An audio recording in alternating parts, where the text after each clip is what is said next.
Mark Ray Money for MMAfighting.com here at UFC 230 Media Day with a fired up Sijara Eubanks, who fights Roxanne Modafferi on Saturday at New York at Madison Square Garden. Sijara, you're not a big fan of the proposed all-women's fantasy card that I addressed this week on the A side, because WWE did an all-women's card earlier this year, and I was like, what if the UFC did one? So I kind of put together my own card. I'm not a fan of this card. No, not you wanted to see it. So here, the first thing that's wrong with it, I don't see me on it.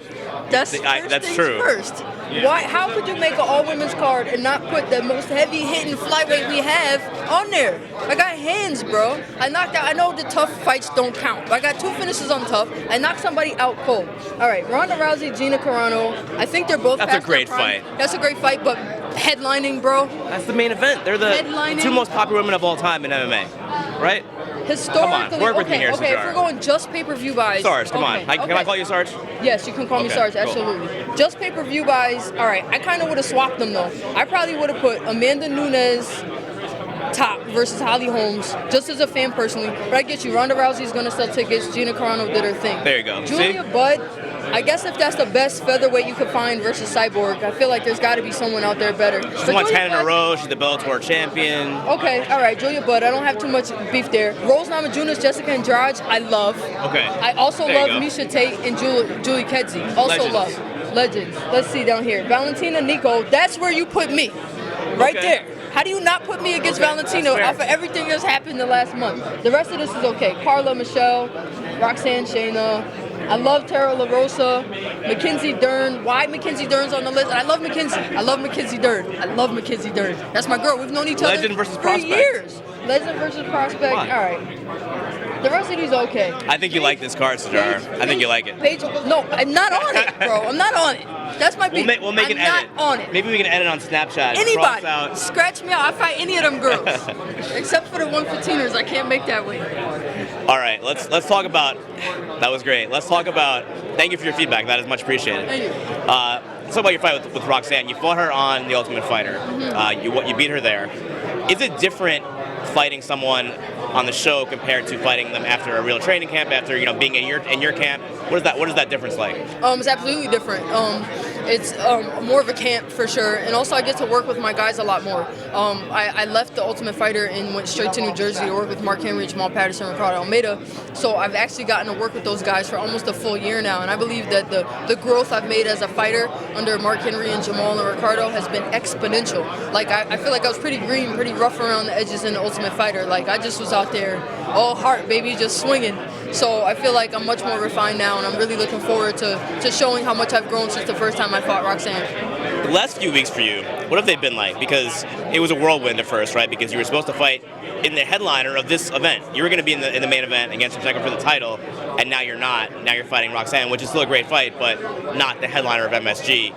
You're not happy with Dana White, not happy with Joe Rogan. So what is going on? What has the last few weeks been like? Well, when everything first went down, I gave my tongue lashings out as much as I could. I was as vocal as possible for those first couple of days, but we really had to buckle down. I've got a strong coaching staff and a strong support system, and my ultimate goal is to be the UFC Women's Flyweight Champion of the world. So I have to focus on that, and my next step towards that goal is Roxanne. So I don't have time to really dwell on what happened. I poke fun on social media, I have fun, I do what I do, but at the end of the day, it's all zeroed in focus on November 3rd against Roxanne. Were you surprised about some of the backlash that you got from fans, and even some fighters? Like I saw you going back and forth with Ben Askren. Why is this happening? Why Ben coming for me, man?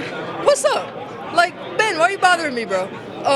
I don't know. I got a lot. I wasn't surprised. No, I know how MMA fans are. Who's that? Blah blah blah. They bark. They complain. Like fans do, So I wasn't surprised that people had that kind of negative response to us headlining. But I feel like if you look at the growth of the division and the way the trajectory was going, me versus Valentina, I thought made sense. So why people were mad at me versus Valentina, I didn't quite get. Okay, you didn't want us to headline, whatever. Make us co-main. And then when they snatched us completely, I was like, that was foul. Y'all, that was dirty. Y'all could have left us co-main maybe. So I let Dana know. I said some things, but the backlash is the backlash. At least it's a reaction of some kind.